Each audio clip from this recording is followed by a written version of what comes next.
كل يوم يبعتوني التجمع الخامس وارجع التجمع الخامس وارجع. حضرتك مشكلتك ايه؟ مشكلتي ان انا عايزه اطلع تقرير المشرحه من مشرحة زينهم. مشرحة زينهم مش راضية ولا محكمة زينهم راضية. بيبعتوني كل يوم التجمع الخامس برضو مش راضيين. اروح عند القصر الجمهوري اللي في الحدايق يدوني ميعاد بعد مش عارفة 15/8. طب 15/8 الاب عنده 15 جلطة والام عامية. طب وانا متطلقة معايا 3 بنات وقاعدة بيهم.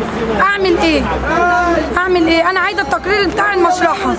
مش عارفة اوصل لتقرير المشرحة بس ومحدش عايز يدلني على حاجة. كل ما اروح في حته يحولوني على حته ثانيه، اروح في حته يحولوني على بقى لي 7 اشهر مش عارفه اجيب. بس هو ده الكلام اللي عندي. دلوقتي جاي ليه؟ جاي عايزه حد يوديني يديني تقرير بتاع اخويا.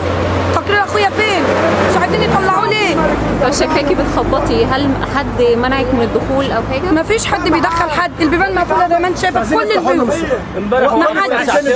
ما حدش رحت يقول لي بكره، في الاخر قال لي هاتي لي الشكوى بتاعتك. بديله الشكوى اهي، بديله الشكوى بيديني ليها ميعاد ل 15/9. طب والاب اللي في العنايه المركزه والام اللي مرميه في المستشفى، انا حتى مش عارفه اصرف المعاش بتاعهم، مش عارفه اوصل لحاجه. كل ده ورق ومش عارفه اوصل لحاجه. بس شكرا.